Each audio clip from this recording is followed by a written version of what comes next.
자, 물질에 따라 끓는 점, 녹는 점, 어는 점이 달라 해서 물질의 성질 중에서 끓는 점, 녹는 점, 어는 점, 요 세 가지에 대한 이야기를 하는 단원입니다. 선생님도 요 교과서 들어가기 전에 선생님 먼저 간단하게 1학년 때 배웠던 거 정리하고 가도록 할게요. 여러분들 1학년 때 그 물질이 우선 고체, 액체, 기체 이렇게 세 가지 상태로 구분될 수 있다라는 거 배웠을 테고요. 그 애들은 처음에 태어나면 고체로 태어나면 쭉 고체로 있는 것이 아니고 액체로 있으면 액체로 있는 것이 아니고 뭐 태어난단 말이 좀 이상하긴 하지만 기체 상태로 있다고 해서 계속 기체 상태로 있는 건 아니죠. 온도에 따라서 또는 압력에 따라서. 그런데 우리가 지금 2학년에서 배우는 거는 이제 온도에 따른 이야기만 할 겁니다. 그래서 온도에 따라서 이 상태들이 변할 수 있다라는 거예요. 그걸 우리가 상태 변화라고 하는데 혹시 1학년 때 이런 그림 검정색 기억이 나나요? 자, 이렇게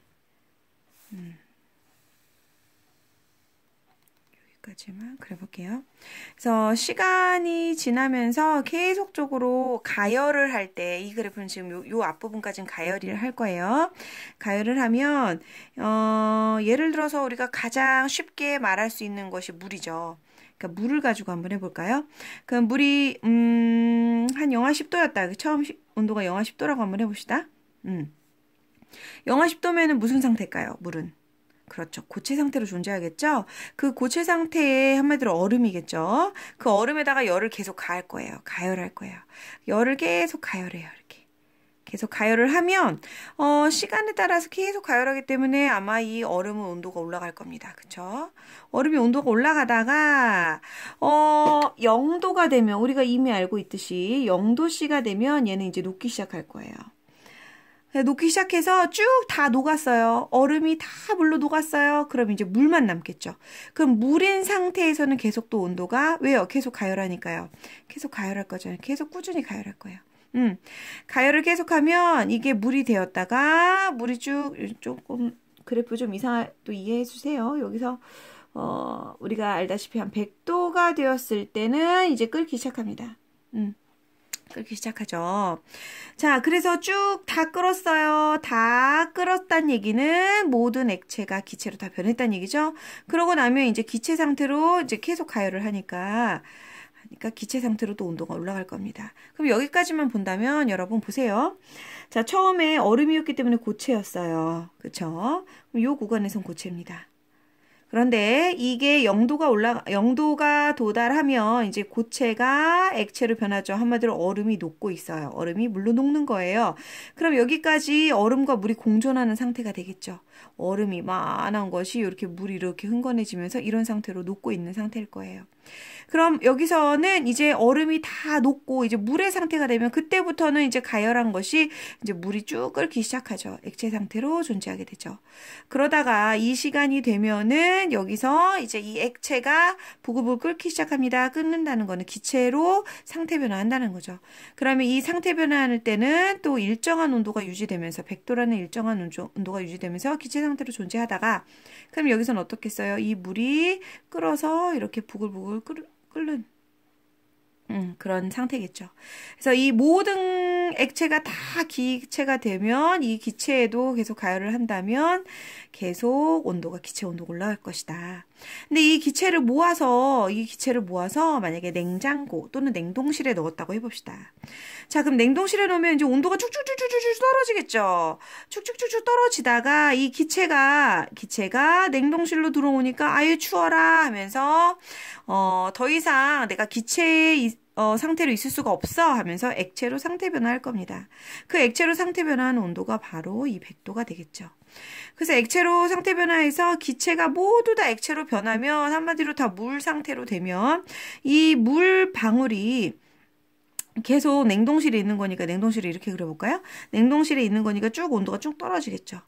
자, 온도가 쭉 떨어지다가 액체 상태로 물이죠. 물 한마디로 물이 온도가 쭉 떨어지다가 계속 냉동실에 있으니까 어떻게 되겠어요? 0도씨가 되면은 이게 다 액체가 뭘로 변할까요? 그렇죠. 얼음으로 변하겠죠. 고체가 되겠죠. 그리고 모두 다 고체로 변하고 나면 꽝꽝 다 얼고 나면 그때부터 다시 고체 상태로 온도가 내려가게 되겠죠. 이해 가나요? 그래서 이게 우리 1학년 때 배웠던 상태 변화, 그러니까 열 에너지와 상태 변화 그 이야기였습니다. 그러면 요때 우리가 고체에서 액체로 변하는 요 온도 0도씨를 우리가 녹는 점이다 이렇게 얘기를 하죠.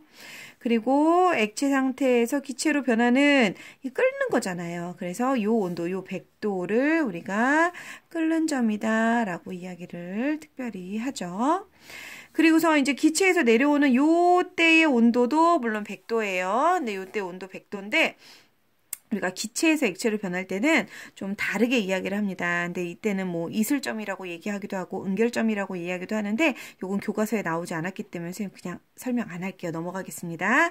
그리고 여기서 요 상태에서는 액체가 고체로 변하죠. 물이 얼고 있네요. 물이 얼음으로 되고 있네요. 그럼 요 온도가 바로 즉 같은 0도씨인 어는 점이다 라고 이야기하죠. 그래서 선생님이 그때 녹는 점과 어는 점은 같다라고 이야기했던 겁니다. 자, 그러면 우리가 이게 녹는 점, 끓는 점, 어는 점 요 세 가지에 대해서 이야기를 간단하게 선생님 설명했으니까 바로 교과서 볼게요. 빠르게 진행하도록 하겠습니다. 자, 요 액체 질소는요, 한번 여러분들이 유튜브로 한번 찾아서 보세요. 재밌는 영상들이, 실험 영상들이 꽤나 나올 겁니다. 한번 액체 질소 찾아보시고요. 우선 우리가 물질의 끓는 점을 이야기할 때 먼저 물, 그리고 에탄올 이렇게 한번 나눠서 설명을 해볼게요. 자, 물은요, 물인데요. 얘는 50ml고 얘는 100ml입니다. 자, 부피가 다르죠? 질량이 다릅니다. 그 다음에 이제 에탄올 50ml예요. 자, 여기서 보면요, 물이라는 이야기가 나왔으니까 얘는 지금 액체 상태인 거죠? 자, 액체 상태를 가열을 했어요. 쭉 온도를 높이니까 100도가 되니까 보글보글 끓기 시작하네요. 액체에서 기체로 변하는 거죠. 그래서 이 끓는 온도 100도다. 끓는 점 100도 이렇게 보면 되겠죠. 자, 물 100ml도 마찬가지예요. 액체였는데 쭉 온도가 올라가니까 액체가 기체 상태 변화합니다. 근데 그때 온도가 몇 도예요? 100도예요. 끓는 점 100도입니다. 자, 에탄올은요, 보면은 에탄올도 액체 상태였는데 쭉 온도가 올라가다가 78.3도가 되니까 이제 액체인 에탄올이 기체 상태 에탄올로 변하죠. 그러니까 끓는 점이 78.3도가 되겠습니다.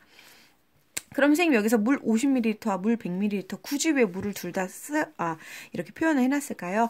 이겁니다. 물은 질량이 50ml든 질량이 100ml든 무조건 100도씨에서 끓는다.